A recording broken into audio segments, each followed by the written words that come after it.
Halo semuanya, Assalamualaikum warahmatullahi wabarakatuh. Selamat siang.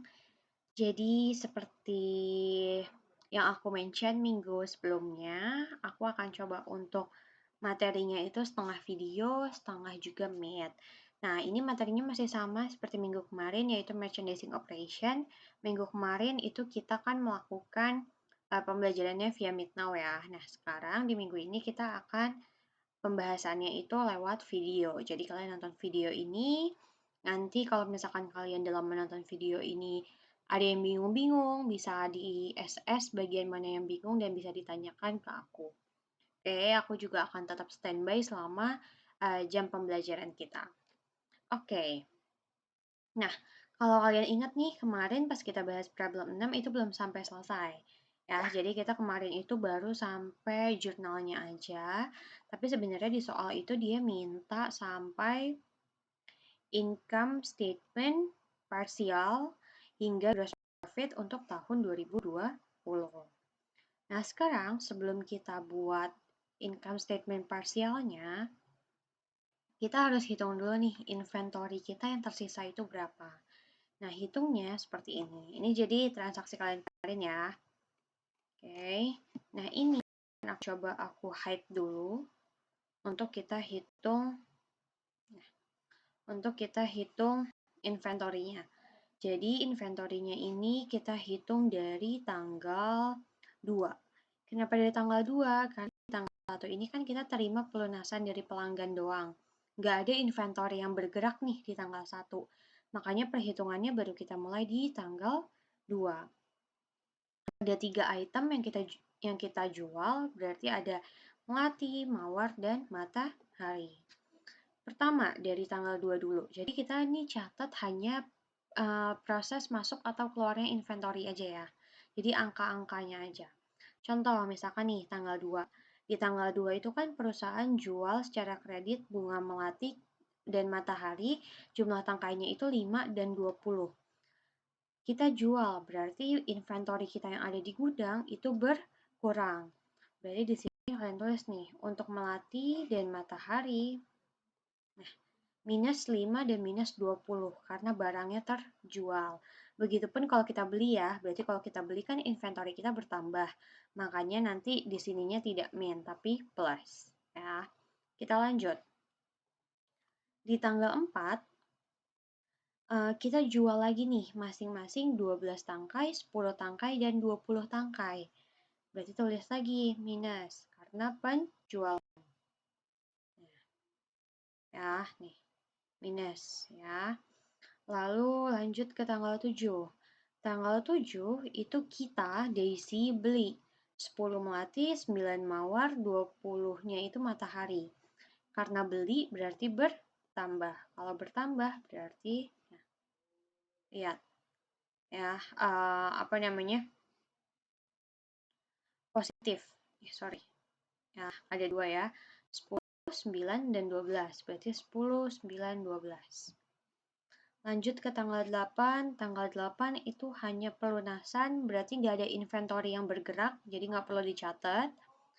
Poin ke-14, tanggal 14, kita jual 3 melati sama 10 matahari. Berarti di sini minus 3 dan minus 10. Ini sesuai ya, misalkan yang dijual melati, berarti kalian tulisnya di sini. Yang dijual matahari, berarti di sini. Gitu. Lanjut tanggal 16. 16 itu ada pelanggan kita yang mengembalikan 2 tangkai melati dan 4 tangkai matahari. Oh, sorry. Ini itu nyambung sama yang tanggal 7 ya. Jadi kita sebagai pembeli, terus kita yang kembaliin barang ke supplier kita. Kita lihat.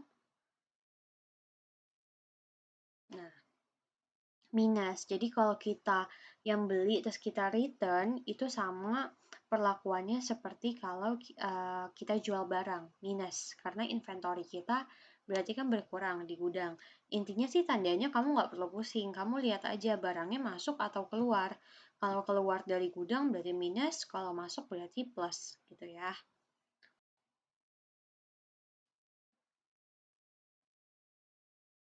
Lanjut ke tanggal 19, itu kita jual 18 mawar sama matahari. Berarti di sini minus 18, minus 12. Tanggal 20 itu Davins beli 30 tangkai melati. Berarti kita jual nih ke Davins. Berarti ada minus inventory kita untuk bagian yang melati sebesar minus 30. Di tanggal 21 itu Semen beli barang dari kita 25 tangkai matahari. Berarti matahari tadi di pojok, berarti di sini. Ya, minus 25. Next, tanggal 22 kita menambah persediaan dengan beli 23 melati dan 17 tangkai mawar. Berarti inventory kita bertambah. Ya, makanya positif.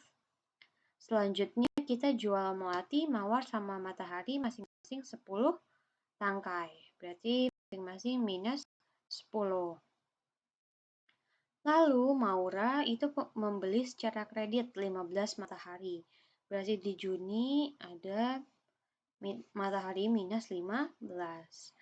Nah, tanggal 29 dan 30 itu udah nggak ada transaksi yang menyebabkan pergerakan inventory. Nah, kan bisa total sekarang ya.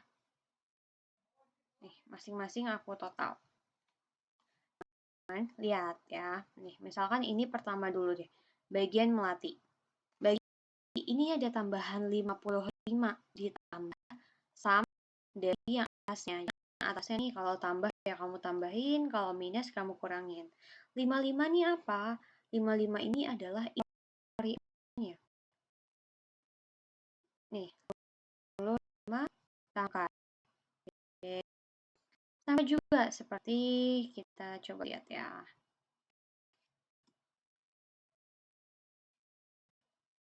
Ini untuk mawar. Mawar juga pertamanya ditambah dulu sama 75, baru ditambah atau dikurangi sama tadi nih yang di atas sudah kamu hitung. 75 dari apa? Dari beginning inventory-nya. Jadi perhitungan yang ada di sini itu masuk dulu ke sini. Ini juga sama nih, matahari. Pertamanya ditambah dulu sama 100. 100-nya dari sini. Kalau misalkan di soalnya dia nggak ada tulisan nih beginning inventory atau ada keterangan bahwa perusahaan ini nggak punya beginning inventory. Berarti angka di sini ya udah kamu jangan pusing, kamu langsung aja tambah dan kurangin. Nggak perlu ditambah dulu dengan beginning inventory. Jadi beginning inventory ini opsional memang, bukan harus wajib ada gitu ya. Lalu selanjutnya,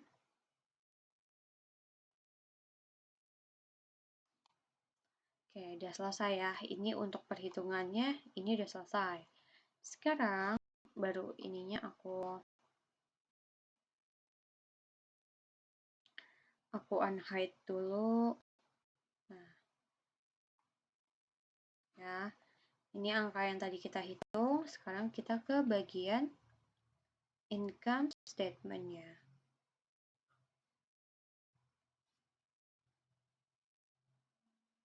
Sebelum kita bahas income statement-nya, ada 3 keterangan di KOP-nya seperti biasa. Yang pertama itu nama PT-nya atau nama perusahaannya. Kedua, laporannya laporan apa? Laporannya itu namanya income statement dalam kurung parsial. Kenapa parsial? Karena sebagian. Ini baru sebagian aja dari income statement, bukan full. Ya, kalau kalian belajar tuh kemarin ingat kan income statement itu ada revenue dan ada expense. Di transaksi ini belum dimasukin expense-nya atau di laporan ini tuh belum ada expense. Makanya kita sebut partial atau sebagian. Lalu waktunya. Kalau dilihat nih di soal kita dia bilang gross profit-nya atau income statement-nya itu dari untuk Juni 2020. Berarti for the month ended June 30, 2020. Nah, lihat ya baik-baik. Ada 3 bagian dalam income statement partial ini. Yang pertama sales, dan yang kedua ini ada cost of goods sold, baru terakhir kita bisa hitung untuk gross profit-nya. Sekarang kita coba pelan-pelan dulu. Pertama sales. Sales itu udah nggak sesederhana ketika kalian belajar kemarin tuh, hanya sales revenue, nggak sesederhana itu. Jadi sales itu pertama ada yang namanya sales revenue. Sales revenue lalu nanti harus dikurang dengan sales return and allowances dan dikurang dengan sales discount. Baru dapat yang namanya net sales. Jadi sales revenue ini angkanya masih gross, masih penjualan secara kotor. Maksudnya penjualan kotor gitu. Belum dikurang kalau misalkan perusahaan melakukan pengembalian barang, belum dikurang kalau misalkan perusahaan dapat diskon. Jadi kalau mau cari net sales atau penjualan bersih perusahaan, maka rumusnya adalah sales revenue kurang sales return kurang sales discount. Sekarang kita coba untuk hitung ya. Oke, ini angka sales revenue-nya itu kalian ambil dari jurnal-jurnal di atas yang udah kalian buat. Ya, jadi yang posisi sales revenue ada di sisi kredit, kalian tambah-tambahin semua. Ya, semua. Aku nggak akan sebutin satu-satu, jadi kalian bisa nanti pas nonton videonya sambil lihat nih. Jadi ini kalau kalian lihat semuanya itu adalah angka sales revenue ditambah yang posisinya ada di kredit. Ya, nih. Kalau udah semua, udah selesai angka sales revenue-nya. Ya, baru sekarang kita kurangi dengan sales return and allowance. Sales return and allowance lihat dari mana? Lihat juga dari jurnal kalian. Ya, jadi kita stop, kita scroll up. Kalau kalian lihat, di jurnal ini itu nggak ada sales return and allowance. Ya, makanya di sini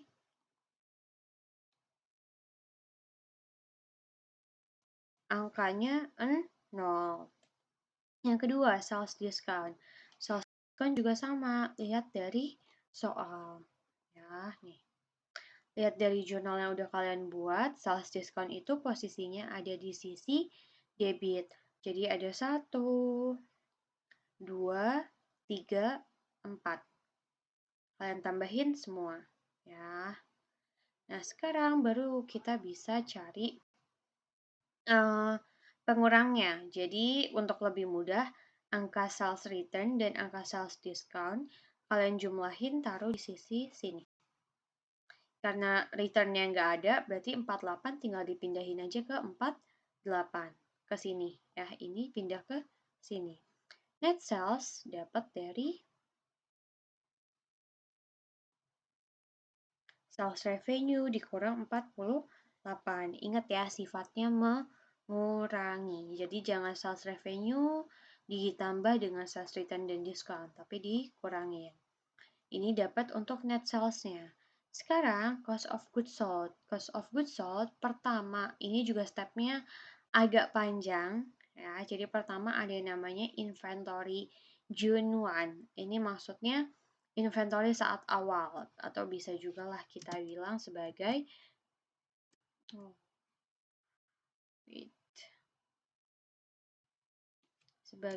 beginning inventory.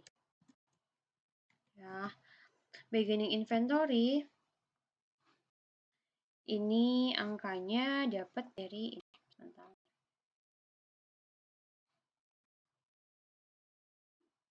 di sini deh ya, aku kasih perhitungannya dari ini nih. Beginning inventory di sini 55 kali dengan cost-nya, ingat ya, cost. Berarti yang ini tambah dengan mawar ada 75 kali cost-nya mawar tambah dengan matahari itu ada 100, berarti 100 kali cost-nya matahari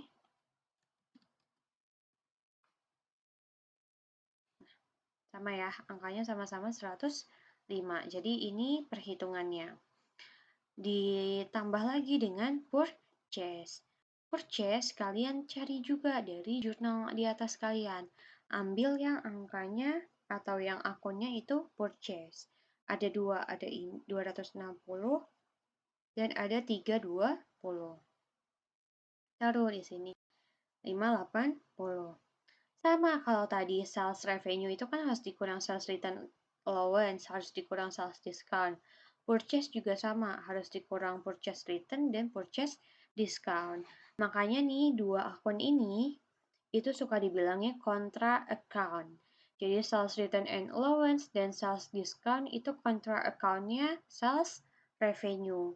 Purchase return dan allowance dan purchase discount itu dia kontra account-nya akun purchase gitu ya. Nah, purchase return-nya kita lihat dari nih. Di soal di jurnal yang kita buat ada 143. Lalu untuk purchase discount-nya lihat lagi jurnal yang kalian buat ada enggak? Nih, ada ya, 1. Purchase discount 5. Udah nih, purchase return, purchase discount udah ketahuan. Tambahin. Nih, 43 tambah 48 taruh di bawahnya sini. Ya, baru kalian dapat net purchase atau pembelian bersih. Pembelian bersih sama kayak tadi. Purchase dikurang dengan tadi angka yang udah ditambahin punya purchase return dan purchase discount. Dapat net purchase. Lalu tambahin sama break in. Break in itu tadi ya ongkos masuk ketika mau bawa barangnya ke perusahaan kita. Kamu sama lihat dulu lagi di soal di jurnal kalian. Nih, cuma ada 1 break in. Berarti tulis di sini 5. Nah, kalian lalu dapat nih yang namanya cost of good purchase. Cost of good purchase cara dapatnya atau cara hitungnya itu dari net purchase ditambah dengan break in. Ya, setelah udah dapat cost of goods purchase-nya, dapat yang namanya cost of good available for sale. Cost of good available for sale itu dapat dari inventory awal atau beginning inventory tambah dengan cost of good purchase. Ya, jadi kalau kalian mau tahu konsepnya, cost of good purchase tuh kayak ya jadi pembelian yang kamu lakukan biayanya berapa gitu. Nah, cost of good available for sale tuh berapa nih barang yang tersedia untuk dijual. Berarti kan barang yang tersedia untuk dijual itu ada pertama barang yang emang udah ada dan barang yang baru kamu beli kan. Makanya namanya cost of good available for sale. Lalu selanjutnya kita kurangi dengan inventory June 30. Inventory June 30 ini maksudnya adalah ending inventory atau inventory di akhir periode.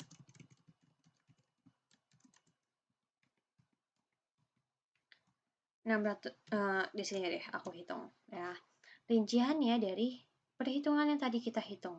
Nih, ini tuh adalah ending inventory, tapi jangan lupa kaliin dulu sama cost-nya. Jadi ini adalah melati, mawar, dan matahari. Berarti melati kalikan dulu dengan cost-nya melati, yaitu 10 ditambah mawar itu dia sisanya 63 kalikan dengan cost-nya mawar 5,25 ditambah dengan matahari itu dia sisanya 4 kalikan dengan cost-nya matahari.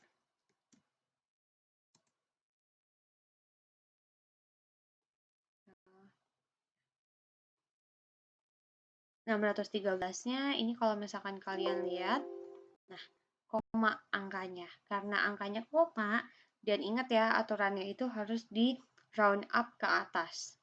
Jadi kita tulisnya 614. Dapat nih cost of goods sold. Cost of goods sold tuh kayak gampangnya gini, itu adalah biaya inventory yang udah terjual. Jadi kamu tuh beneran tahu, oh modal untuk barang yang terjual kemarin tuh segini. Gitu. Jadi modal atas barang yang terjual itu ada di cost of goods sold. Cost of goods sold cara carinya itu adalah Cost of good available for sale kita kurangi dengan inventory di akhir periode atau ending inventory. Ya, dapat 1427. Terakhir, gross profit-nya didapat dari net sales nih dikurang dengan cost of goods sold.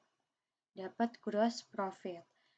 Profit kenapa disebut gross profit? Karena belum dikurangi dengan expense yang terjadi di perusahaan. Gitu. Nanti kalau misalkan udah bersih nih, udah dikurangi dengan expense, maka yang seperti kalian tahu kemarin namanya yaitu net income atau mungkin kalau rugi berarti net loss gitu. Ya, jadi itu untuk pembahasan yang kurang di problem 6 kemarin. Sekarang kita akan masuk ke pembahasan yang memang untuk minggu ini, yaitu problem 7 dan problem 8. Kalian bisa scroll, ada di page 34. Itu kita diminta untuk buat sama seperti problem 6, yaitu jurnal transaksi sama income statement-nya. Kita ini catatnya dengan dengan metode periodik. Ya, dengan metode periodik berarti sama nih kayak kemarin ya. Nah, di Excel aku tulisin mengenai nama barangnya atau nama produk apa aja yang dijual. Lalu sell ini maksudnya selling price-nya. Jadi kalau kita jual itu harganya berapa. Sama cost-nya. Cost-nya ini udah dikasih tahu nih. Sebenarnya udah dikasih tahu. Cuman ini kita coba hitung aja ya. Misalkan nih, cost-nya yang kain sutra nggak dikasih tahu. Tapi kita dikasih tahu gross profit-nya itu 25% dari cost. Berarti cara cepatnya tinggal selling price 125 dibagi dengan 100 ditambah persentase profit. Persentase gross profit. Jadi persentase gross profit-nya kan 25. Nah, per-nya itu dapat dari 100% ditambah 25%. Makanya di sini dibagi 125%. Ketemu nih 100 sama ya. Nih. Lalu yang linen itu 10% dari sales. Berarti untuk cari cost-nya itu tinggal dapat dari sell dikali dengan 100. Gini deh ya. 100% dikurang 10%. Jadi 100% ini rumus dikurang 10%. 10% itu persentase dari yang soal. Ya. Cara ini hanya kalau misalkan profitnya kayak gini. Lalu untuk yang terakhir itu sama nih, ininya aku ganti dulu deh. 100% kurang dengan 20%. 20% dapat dari mana? Dapat dari sini.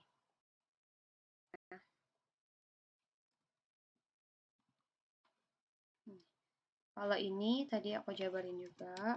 100% tambah 25%.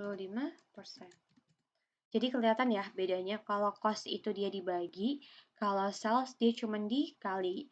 Tapi kalau cost dia ditambah persentasenya, kalau sales dia dikurang. Kalau kamu bingung dengan cara ini, kamu pakai rumus yang kemarin udah aku jelasin. Rumus untuk markup. Ya, kalau masih ada yang bingung bisa PC aku. Ya, untuk cek aja sih kalau soalnya udah ada ya kamu nggak perlu hitung lagi. Ini untuk cek bahwa caranya seperti itu loh, gitu. Ya, oke, sekarang kita bisa lanjut nih, berarti mengerjakan jurnalnya terlebih dahulu. Seperti biasa ya, dia ada bilang kainnya itu ada apa aja yang dijual, beginning inventory-nya berapa, selling price, cost-nya, dan pemasok dia, serta kebijakan utangnya itu seperti apa. Kebijakan ongkos kirimnya juga. Jadi sekarang coba ayo kita kerjain. Mulai dari yang pertama, yaitu di tanggal 1 Februari. 1 Februari menjual masing-masing kain sebanyak 3, 2, dan 5 meter kepada Koni secara kredit. Termnya 2/5 N per 30. Atas transaksi ini timbul ongkos kirim 10.000 dibayar secara tunai oleh pihak yang bersangkutan. Tulisannya di sini kebijakannya itu adalah FOB shipping point. Oke, berarti kita jual secara kredit ya. Berarti udah pasti accounts receivable pada sales revenue. Angkanya kita dapat dari 3 ini untuk berarti mungkin kita asumsinya dia urut ya. Jadi 3 itu untuk line, 3 itu untuk sutra, 2 untuk linen, dan 5 itu untuk denim. Berarti kalikan sama selling price-nya masing-masing. 3 kali 125, 2 dikali 31.000, 5 dikali 45. Ya, ingat pakai angka selling karena kita lagi jual. Dapat angkanya 662. Ongkirnya nggak perlu dicatat. Kenapa? FOB shipping point yang catat itu pembeli. Dan kita lagi jadi penjual, berarti nggak perlu dicatat. Selanjutnya, di tanggal 3 itu kita menjual secara tunai kain sutra dan denim masing-masing 10 dan 5 meter. Biaya angkut sebesar 10.000 dibayar tunai oleh pihak yang bersangkutan. Kita jual secara tunai, berarti terima cash pada sales revenue. Nominalnya kita dapat perhitungannya dari dia bilang kain sutranya 10 meter, berarti 10 kali 125 ditambah denimnya 5 meter, berarti 5 kali harganya 45. Ya, itu untuk angka penjualannya. Sekarang ongkos angkutnya kita lihat destination point. Destination itu yang catat adalah penjual. Karena kita lagi jadi penjual, kita yang catat. Untuk ongkos kirimnya, karena barangnya keluar dari gudang, maka freight out. Freight out pada cash sesuai dengan soalnya. Dia 10.000. Berarti tulis. Lalu selanjutnya, perusahaan menerima retur 2 meter kain denim dari transaksi yang terjadi pada 1 Februari. Retur dilakukan karena kain ini memiliki bekas noda. Biaya angkut yang timbul sebesar 5.000 ditanggung oleh perusahaan. Oke, berarti ada sales return and allowance. Kalian perhatiin juga ya, ini metodenya adalah periodik.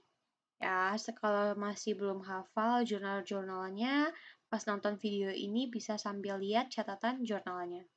Ya, jadi ini jurnal kalau misalkan ada retur. Returnya itu dibilang 2 meter kain 2 meter kain denim. Dan cara hitungnya adalah 2 dikali selling price-nya denim, 45.000. Dapat 90.000. Nah, belum selesai, masih ada freight out. Freight out ini adalah biaya untuk angkut. Karena kan barangnya harus dikembalikan lagi kan ke perusahaan dan kita yang bayar. Jadi kita nanggung gitu. Soalnya salah kita, barangnya ini ada bekas noda. Nah, tapi kalian nggak masukinnya sebagai freight in, tetap freight out. Kenapa? Karena kalau freight in tuh maksudnya biaya ongkos kirim yang timbul dari pembelian barang kita. Ya, jadi kalau misalkan ongkos kirim dari retur barang, itu bukan freight in tapi freight out. Sebesar 5.000, jadi masuk 5.000.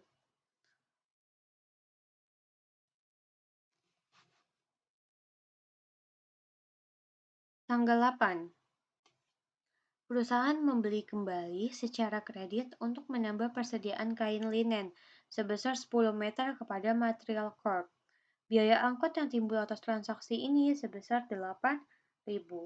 Oke, kita yang beli secara kredit, berarti purchase pada accounts payable. Nominalnya kalian dapat dari 10 itu 10 meter karena yang dia jual dan kita beli itu 10 meter, kalikan sama cost ya, ingat bukan selling karena kita lagi beli yaitu 27.900. Nah, ada ongkos kirim tapi dia nggak bilang nih ongkos kirimnya kebijakannya apa. Kamu lihat tadi di atas ada informasi mengenai ongkos kirim. Sama, ini kepada Material Corp Kebijakannya destination yang nanggung penjual. Kita sebagai pembeli berarti nggak perlu catat untuk ongkos kirim. Lanjut ke tanggal 9. Tanggal 9 itu kain linen dibeli dari Material Corp. Ternyata tidak terpotong secara rapi, sehingga 2 meternya itu dikembaliin ke Material Corp.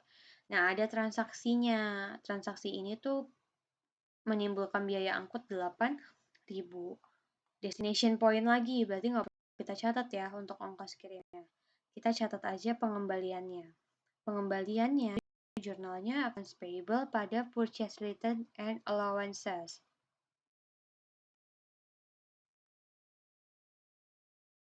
Yang dikembalikan 2 meter. Berarti di sini kamu bisa hitung 2 dikali cost-nya linen. Tahu dari mana linen? Tadi di tanggal 8 dia belinya itu linen. Nih, kain linen. Makanya sekarang kita tahu yang dikembalikan itu pasti linen. Dapat sebesar 55.800. Lanjut, tanggal 11, Dion membeli 40 meter kain linen, 15 kain denim. Dion melakukan pembayarannya secara tunai dan kredit dengan perbandingannya 5:3. Kebijakan piutang yang diberikan itu 2/10 N/45. Biaya angkut yang timbul sebesar 15.000 itu FOB destination point. Oke, berarti pertama catat dulu jurnal penjualannya. Jurnal penjualannya agak beda nih. Kenapa beda? Karena penjualannya ini dibayarnya 2, ada yang tunai, ada yang kredit. Pertama, cari dulu kamu angka sales revenue-nya. Sales revenue-nya dia bilang kain yang itu 40 meter kain. Kain linen, 15 kain denim. Berarti 40 dikali hari linen ditambah 15 dikali harga denim. Lalu dia bilang bahwa perbandingan antara tunai dan kredit itu 5:3. Berarti 5-nya untuk tunai, kreditnya itu 3. Berarti cari dulu cara untuk yang cash. Yang cash berarti tinggal pakai perbandingan ya. Perbandingan cash itu 5. 5 dibagi 8, 8 dapat dari 5 ditambah 3, kalikan sama angka sales revenue-nya. Nah, kalau udah ketemu, kalian minusin, kalian selisihkan untuk dapat angka di accounts receivable. Ya, atau kalau mau kamu cari, caranya bisa juga dengan 3/8 kali sama angka sales revenue. Nanti sama aja. Nah, sama ya. Oke. Sekarang ongkos angkutnya nih. Ongkos angkutnya itu FOB destination. Kita lagi jadi penjual, berarti kita perlu catat. Berarti jurnalnya freak out pada cash sebesar 15.000. Next, di tanggal 14, perusahaan jual 5 meter sutra, 8 meter denim, dan 10 meter kain linen kepada T-Shirt Incorporation. Kebijakan utangnya 3/10 N/30, biaya angkut yang timbul sebesar 10.000 shipping point. Berarti biaya angkutnya yang nanggung ini pembeli, kita nggak perlu catat.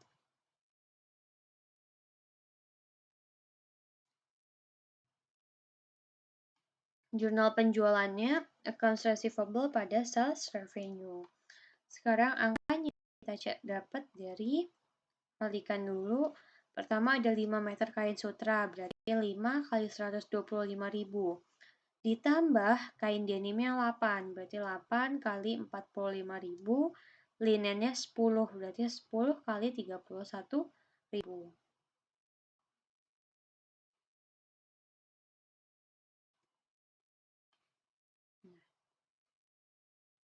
Oke.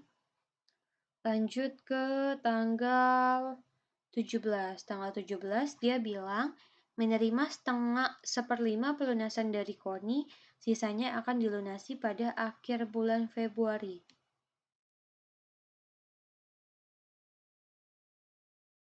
Lihat ya, yang KONI itu mana aja. Ada di tanggal 1 nih.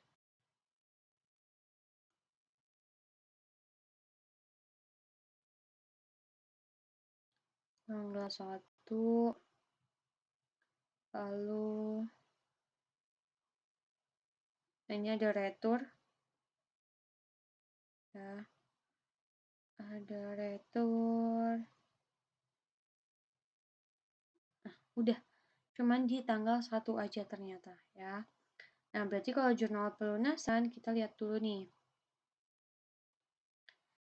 Kita lihat, dia itu kan transaksinya di tanggal 1 Februari. Termnya itu 2/5. Dia lunasinnya sekarang nih di tanggal 17. Kalian bisa lihat aja gitu ya, dari tanggal 1 sampai tanggal 17, otomatis udah lewat dari 5 hari. Makanya dia nggak akan dapat diskon. Nah, sekarang berarti jurnalnya kan langsung nih cash pada accounts receivable. Accounts receivable-nya kamu lihat dulu nih. 1/5 kalikan dengan angka awal, yaitu 662. Ya, jadi kalau kalian lihat tadi itu kan dia ada retur, tapi kamu nggak adjust dulu nih returnya. Kamu kaliin 1/5 itu kali dengan hutang awalnya dia, yaitu 662. Nah, kaliin juga sama 1/5, karena 1/5 kan dia bayarnya emang cuma mau 1/5 dulu. Nah, lalu selanjutnya tanggal 19 itu melakukan restock terhadap persediaan kain linen sebanyak 50 meter dibeli dari Cloud Incorporation secara kredit. Biaya angkutnya 9.000. Kita berarti restock barang, jurnalnya adalah purchase pada accounts payable. Nominalnya sebesar 50 dikali cost-nya linen, 27.900. Ongkos kirimnya kita lihat si Cloud. Shipping point, berarti shipping point yang nanggung pembeli. Kita lagi jadi pembeli, berarti kita catat. Ongkos kirimnya freak in pada cash sebesar 9.000 sesuai di soal. Lalu Dion. Dion ini transaksinya berhubungan dengan transaksi yang di tanggal 11. Termnya 2/10. Dia lunasin di tanggal 20. Berarti hitungnya H+1 ya. Dihitung dari tanggal 12 sampai tanggal 20 Februari. Kalau kalian hitung, itu masih kurang dari 10.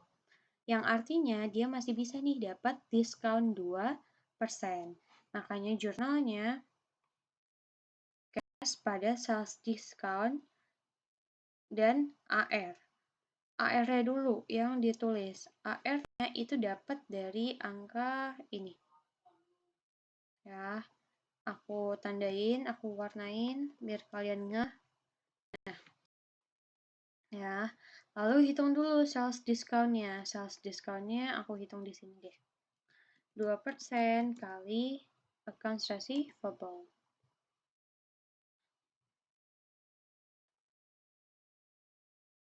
Aslinya tuh diskonnya segini. Tapi karena kita bulatkan ke atas, makanya kita tulisnya 14.363. Ya, kalau udah dapat sales discount-nya baru bisa cari cash-nya. Cash-nya tinggal selisihin AR kurang sales discount.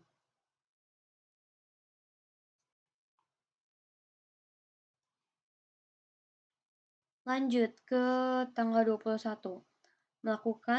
Perusahaan melakukan pelunasan utang kepada Material Corp. Kita lihat ya, jadi Material Corp itu ada transaksinya di tanggal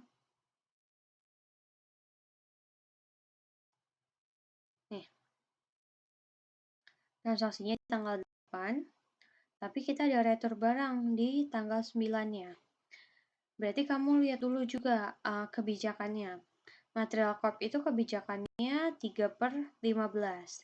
Nah, transaksinya itu kan ada di tanggal 8, berarti mulai dihitung di tanggal 9. Dari tanggal 9 sampai tanggal 21 itu ada 15 hari atau enggak. Kita hitung manual aja ya. 9, 10, 11, 12, 13, 14, 15, 16, 17, 18, 19, 20, 21. Nah, kalau kalian hitung itu cuma ada 13 hari. Berarti masih dapat nih kita diskon sebesar 3%. Berarti jurnalnya accounts payable, purchase discount, dan cash.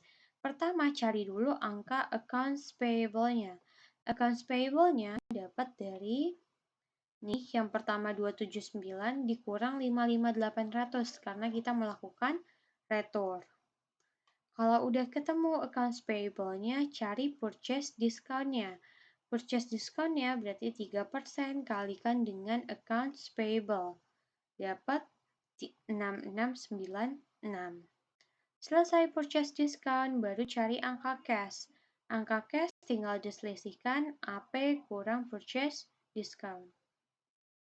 Nah, lanjut ke tanggal 25. Tanggal 25 menerima 2/3 pelunasan dari piutang T-Cert Incorporation. T-Cert Incorporation ini tadi ada di transaksi tanggal 14 Februari. Lihat ya, dia kebijakan piutangnya itu 3/10. Dihitung berarti kan mulai dari tanggal 15. Tanggal 15 sampai tanggal 25 Februari itu ada 10 hari atau enggak?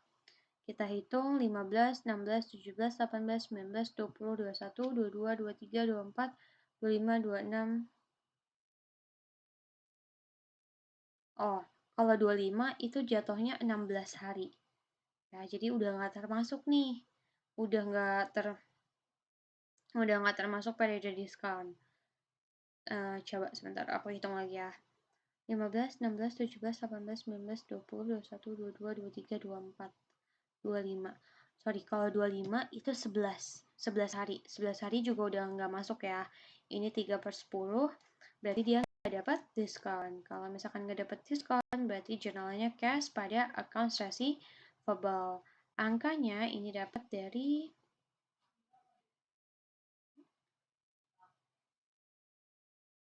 angkanya kalian bisa lihat dari transaksi di 14 Februari.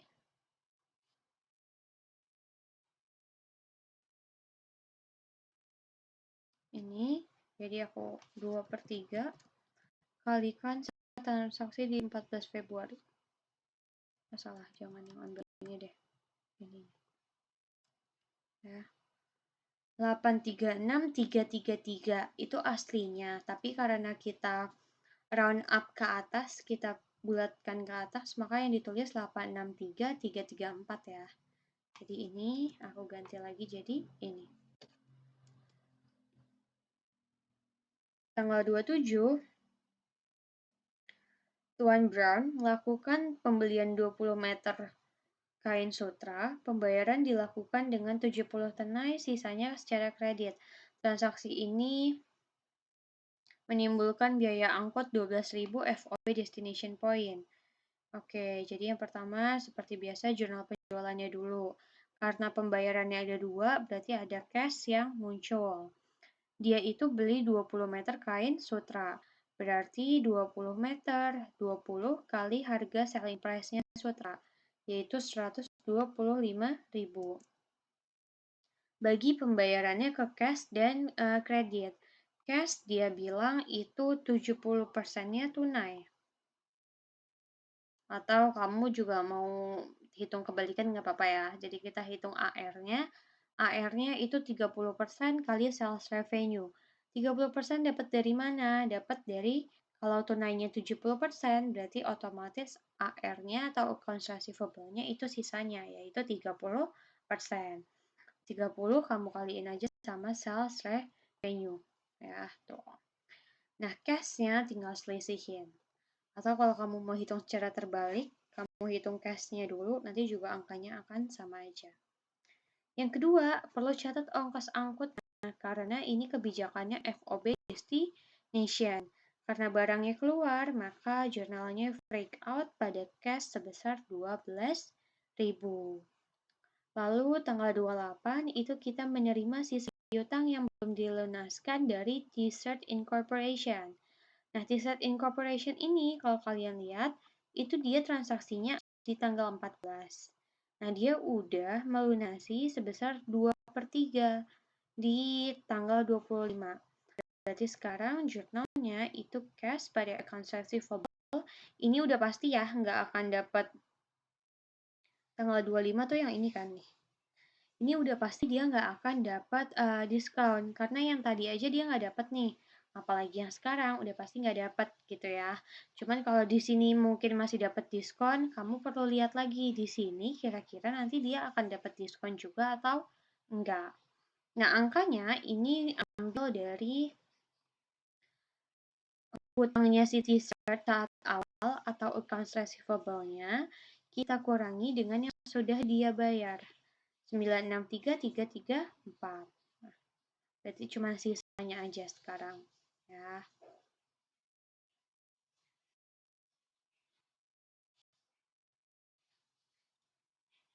Nah, kalau di tanggal 28 Februari ini sebenarnya nggak ada transaksinya. Tapi kalau kalian lihat tadi di tanggal 17 itu kita kan nerima 1/5 pelunasan dari KONI.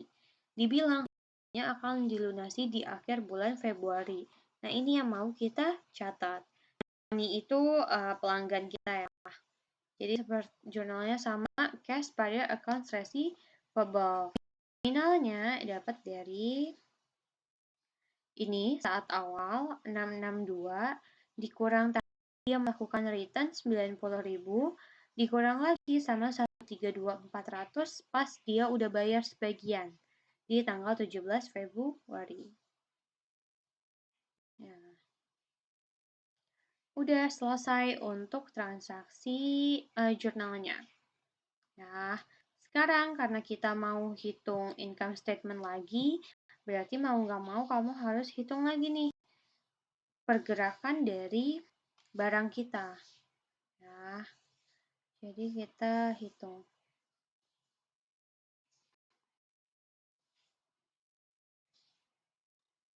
Ini kayak tadi ya, aku hide dulu.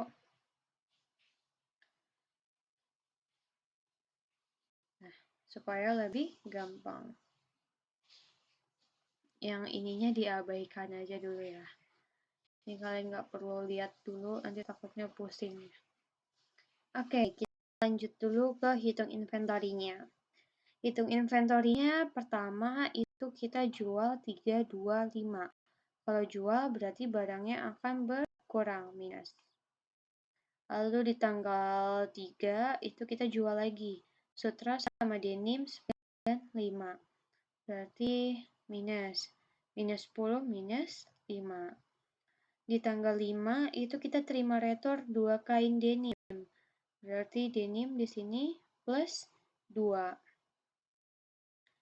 Lalu di tanggal 8 kita beli lagi untuk nambah persediaan kain linennya 10. Berarti ditambah 10. Selanjutnya tanggal 9 itu kita retur 2 meter linen yang tadi. Berarti minus 2. Selanjutnya tanggal 11 ada pembeli beli ke kita 40 linen dan 15 denim. Berarti minus 40 dan minus 15. Tanggal 14 kita jual lagi 5 sutra, 8 denim, dan 10 linen. Berarti minus semua karena kita melakukan penjualan. Ya, sebentar. Denim itu minus 8. Oh iya benar. Linennya 10. Oke, 17 nggak ada yang memengaruhi inventory. 19 itu kita mau start lagi linen.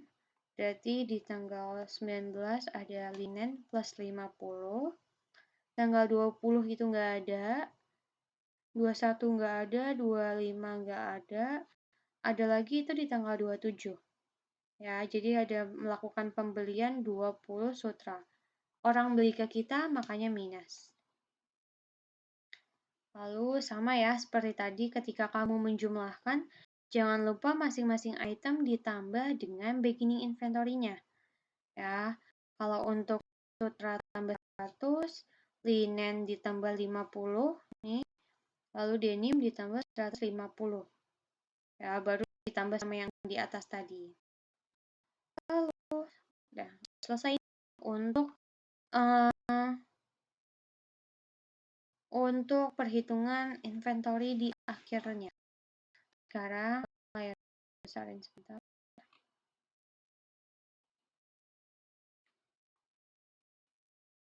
Nah, ini formatnya masih sama seperti yang tadi. Jadi belum aku ubah, nggak ada yang diubah. Jadi kalian nggak usah bingung. Ini aku unhide dulu. Nah, ya ini jurnal yang tadi, ini perhitungannya, dan ini sekarang kita mau buat income statement parsialnya. Income statement parsialnya pertama sales revenue dulu. Sales revenue dapat dari tambahkan semua sales revenue yang ada di jurnal. Ya, kalian tambahkan semua.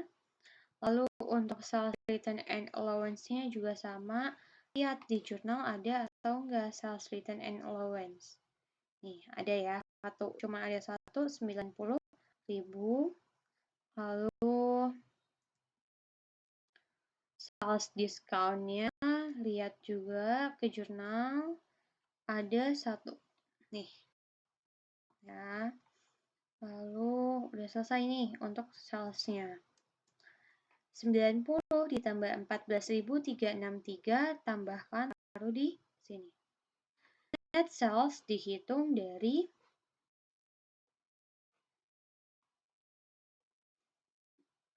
sales revenue ditambah dengan tadi dikurang dengan pertambahan antara sales return dan sales discount.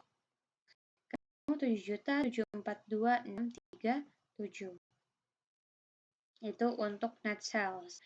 Sekarang cost of goods sold. Pertama itu inventory pada Februari 1 atau B dulu. Beginningnya dari ini 150 dan 150. Ini beginning di soal ya. 100, 150 sama 150. Perkaliannya kalian kalikan dengan masing-masing. Nah,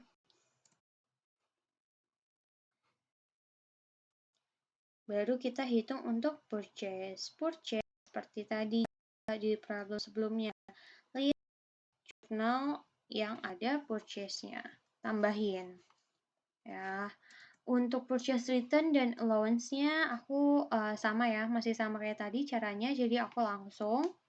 Nah, purchase return dan purchase discount kalian tambahkan lalu kalian taruh di sini.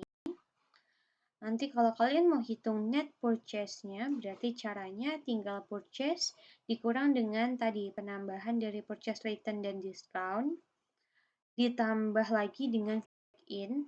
Fake in-nya dapat dari jurnal. Lihat jurnalnya mana yang fake in. Nah, net purchase ditambah fake in, kalian tambahkan.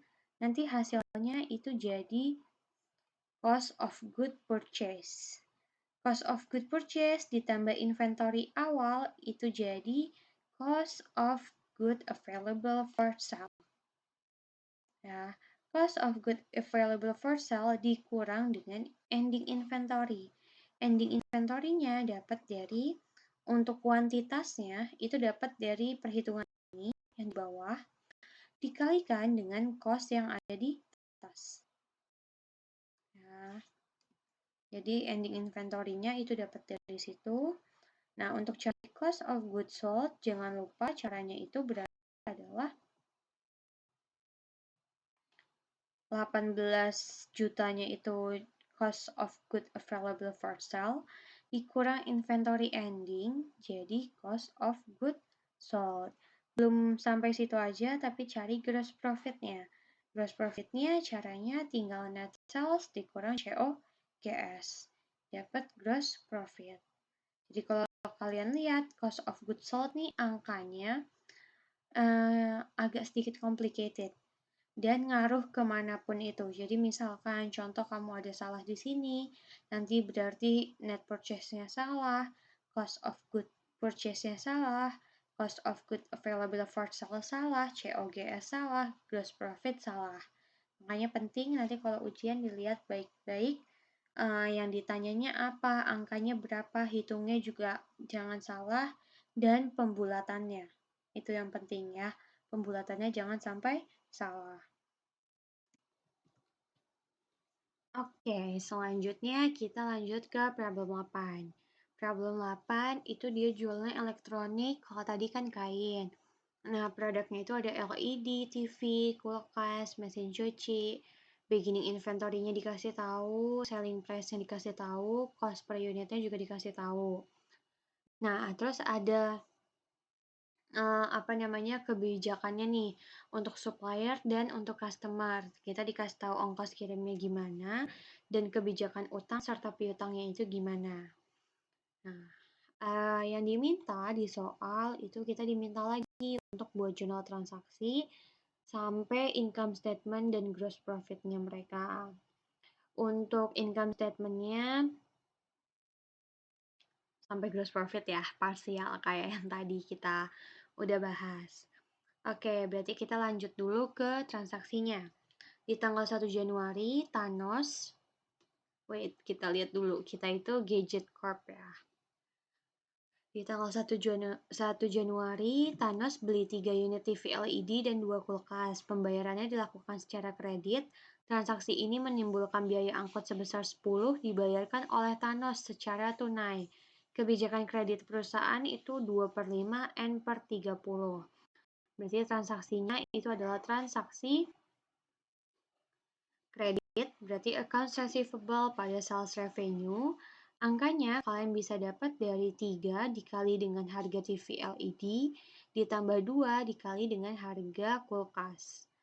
Ini harganya masih dari soal ya, jadi cuman aku pindahin aja ini, dan ini masing-masing aku pindahin ke Excel. Di debitnya juga sama, di sampingnya aku kasih keterangan untuk PT mana yang bersangkutan. Ya, selanjutnya ongkosnya nggak perlu dicatat karena Thanos yang bayar, berarti kita nggak perlu catat apapun. Di tanggal 2 Januari, Miss Cindy itu melakukan pembelian 5 unit mesin cuci. Pembayaran 2 unit itu secara tunai, sisanya kredit. Nah, transaksi ini menimbulkan biaya angkut $5 dibayarkan secara tunai oleh pihak yang bersangkutan.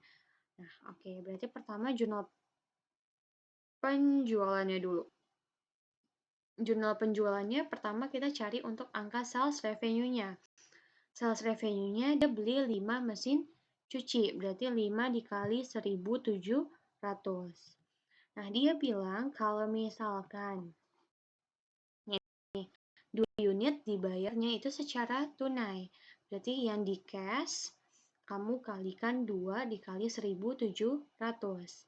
Nah, yang di bagian accounts receivable kamu sisihkan bisa, atau bisa juga kamu cari dari 3 dikali harganya mesin cuci.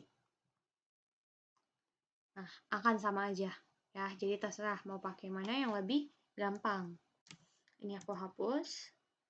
Oke, ongkos kirimnya kita lihat ya. Si Cindy ini itu FOB shipping point. FOB shipping point yang catat adalah pembeli, maka kita nggak perlu catat.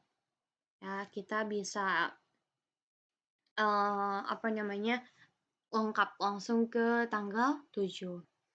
Di tanggal 7, perusahaan melakukan pembelian 5 unit kulkas, 7 mesin cuci dari GL Incorporation untuk menambah persediaan. Transaksi ini menimbulkan biaya angkut sebesar 12 dan belum dilunasi oleh pihak yang bersangkutan. Oke, jadi kita purchase barang nih. Purchase barang, sebentar, kita belum bahas ya tentang metode penggunaan pencatatannya itu metode periodik.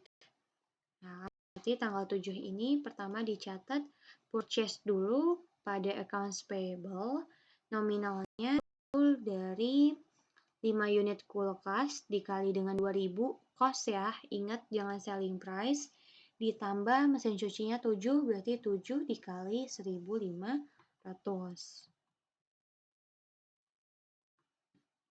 Ongkos kirimnya kalau GL itu yang catat adalah pembeli karena FOB shipping point. Nah, berarti break in pada accounts payable. Kenapa nih accounts payable? Karena ada kata-kata ini. Jadi dia jelas bilang kalau ongkos angkutnya tuh belum dilunasi. Makanya di bagian kredit itu accounts payable sebesar 12. Ya, lanjut ke tanggal 8. Di tanggal 8, GL menyetujui untuk melakukan retur kepada Gadget Corp atas 1 unit kulkas dan 1 unit mesin cuci yang tidak berfungsi dengan baik. Transaksi ini menimbulkan biaya angkut $2 yang telah dilunasi oleh GL Incorporation. Ongkos kirimnya nggak perlu kamu pikirin. Kenapa? Karena yang nanggung kan GL Incorporation. Jadi ya udah lengkapin aja. Yang perlu kita tulis adalah purchase return kita. Jadi accounts payable pada purchase return and allowance nominalnya itu sebesar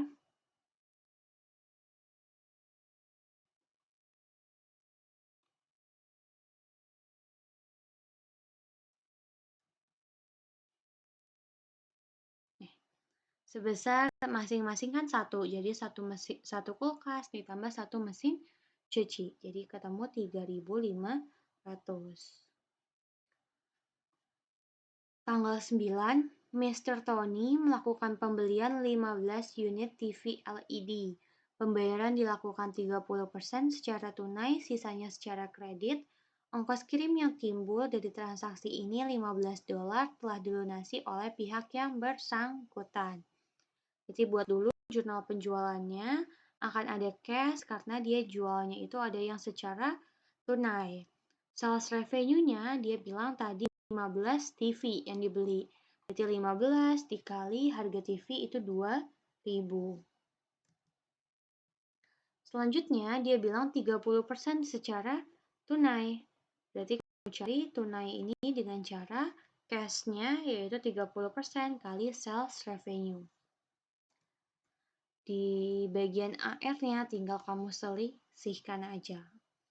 Nah, ongkos kirim ya, kita lihat ya, Mr. Tony itu kebijakan ongkos kirimnya shipping point, berarti yang nanggung adalah pembeli. Karena kita penjual, berarti ya udah nggak perlu dipikirin mengenai ongkos kirim. Lanjut ke tanggal 13, itu kita menerima 30% pelunasan piutang dari Miss Cindy. Kalau kalian ingat, Miss Cindy itu ada di transaksi tanggal 2. Ya, di tanggal 2, kita lihat dulu nih dia dapat diskon atau enggak. Nah, kalau misalkan hitung diskon kan H+1, berarti hitung mulai dari tanggal 3 ya. Tanggal 3 sampai tanggal 13 Januari. Nah, kebijakannya itu 2/15 N/45. Tanggal 3 Januari sampai tanggal 13 Januari itu nggak mungkin sampai 15 hari. Berarti si Miss Cindy ini akan dapat diskon. Nah, makanya jurnalnya nanti di sini ada sales discount. Pertama yang diisi adalah accounts receivable-nya dulu dari punya PT, dari punya Miss Cindy. Miss Cindy ini bayarnya itu cuma 30% dari piutang dia. Transaksinya dari tanggal 2 ya, jadi 30% kali 5.100. Nah, angka sales discount-nya itu 2%. Kita cari di sini deh. 2% kalikan yang dia bayar. Jadi hitung diskonnya itu dari berapa yang dia bayar, bukan dari AR dia di awal ya. Jadi ini di sini cash-nya tinggal selisihkan aja. Oke. Next di tanggal 15, di 15 itu kita melakukan penjualan tunai masing-masing produk berturut-turut 3, 4, dan 5. Biaya angkut yang timbul itu 8 dibayarkannya oleh kita, yaitu perusahaan. Oke, penjualan tunai berarti cash pada cash pada sales revenue.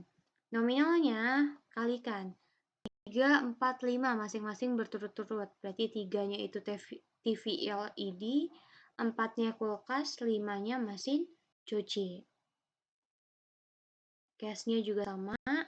Jangan lupa catat ongkos kirimnya karena yang menanggung itu kita. 8 ya. Oke, lanjut ke tanggal 19. Perusahaan menambah persediaan dengan membeli 10 unit TV LED dan 5 unit kulkas dari e-corp secara kredit. Biaya angkut yang timbul itu $7 dibayarkan secara tunai oleh pihak yang bersangkutan. Oke, berarti 19 Januari itu kita purchase.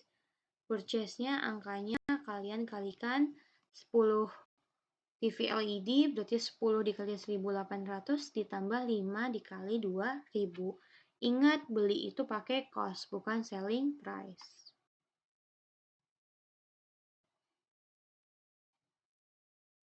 Ongkos kirimnya e-corp, kita lihat kebijakannya itu adalah destination point, berarti yang menanggung adalah penjual. Makanya nggak perlu kamu hitung, nggak perlu kamu catat. Di tanggal 23 itu kita menerima pelunasan seluruh piutang yang dimiliki oleh Thanos. Thanos itu ada di transaksinya di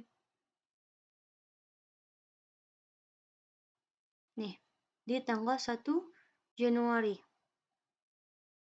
Kebijakannya kan 2/5/30.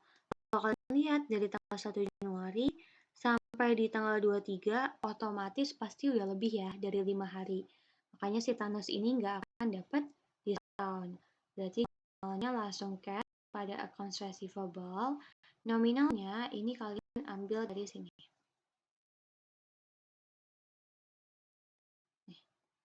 Karena transaksinya berhubungan. Sama ya, sama-sama 11.000. Lanjut ke tanggal 25, perusahaan melakukan pelunasan atas seluruh utang kepada GL Incorporation. Kita lihat GL itu ada di sini. Nah, ya. GL itu kebijakan utang kita 2/15 N/45. Berarti kita lihat nih dari tanggal transaksinya GL yang pertama yaitu di 7 Januari sampai di tanggal 23 itu masih 15 hari atau enggak. Transaksinya itu kan di tanggal 7 ya, berarti kita hitung mulai dari tanggal 8. 8 sampai 25. 8, 9, 10, 11, 12, 13, 14, 15, 16, 17, 18, 19, 20, 21, 22. Nah, udah lebih nih daripada 5 hari. Berarti nggak diskon, bayar nggak dapat diskon, berarti diskonnya langsung account ya. Nah, sekarang account kalian lihat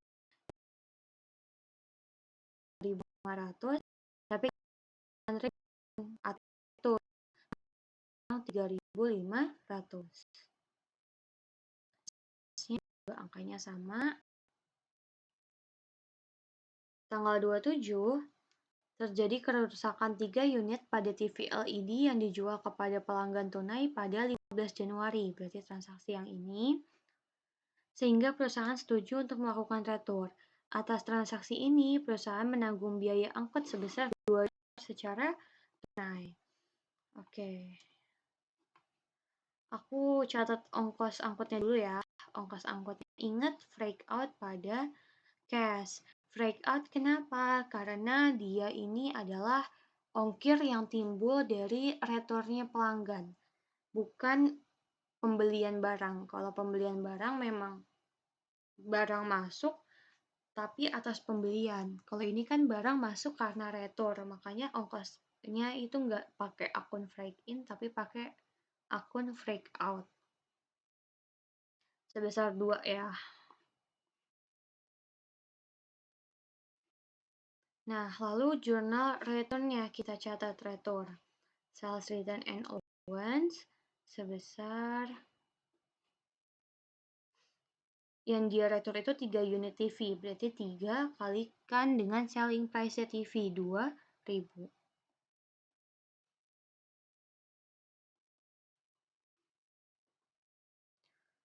Terakhir itu melakukan pelunasan atas seluruh utang pada e-corp. E-corp itu tadi yang ini ya. Nah, mudahnya kalau kalian buat nih nama-namanya, kalian juga nggak perlu cari-cari lagi. Bisa langsung lihat gitu. Kita lihat e-corp itu kebijakan piutangnya ada 3/10. Nah, dari transaksi 19 Januari sampai 31 Januari itu ada 10 atau enggak? Kita hitung berarti mulai dari tanggal 20.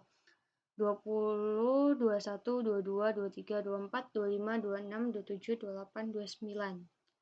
Nah, udah nggak dapet diskon nih, berarti si kitanya udah nggak dapet diskon, berarti jurnalnya accounts payable cash. Nominalnya 28.000. Ini dan ini buat naik karena baru. Nah, jadi itu jurnal untuk problem 8. Nah, problem 8 ini kalian ada tugas untuk buat income statement-nya. Jadi kalian hitung dulu pertama yang kayak tadi nih, kita perlu hitung yang kayak gini. Nih yang kayak gini, kamu perlu hitung dulu untuk cari cost ending inventory-nya. Kalau udah baru buat seperti ini. Buat income statement-nya lengkap ya. Kopnya, lalu salesnya juga harus dirinciin, nggak boleh tiba-tiba ketemu net sales. Ininya juga harus lengkap kayak gini, dirinciin masing-masing gitu ya. Jadi kalian tugasnya buat income statement untuk problem 8. Oke, jadi itu 2 problem yang kita bahas di minggu ini. Jangan lupa nanti setelah video ini kalian ada post test. Kalau misalkan selama video ada yang masih kurang nggak ngerti karena aku kecepatan, tapi kalau kalian nonton di YouTube bisa kalian ini ya, bisa kalian lamain speednya, jadi bisa pelan-pelan. Kalian bisa SS ke aku bagian mana yang nggak ngerti, nanti akan aku jawab. Aku akan coba untuk standby penuh di waktu pembelajaran, jadi kalian nggak akan bingung pas dengerin video ini. Oke, sekian untuk materi kita minggu ini. Sampai ketemu di minggu depan. Semoga kalian paham semuanya. Thank you for watching this video.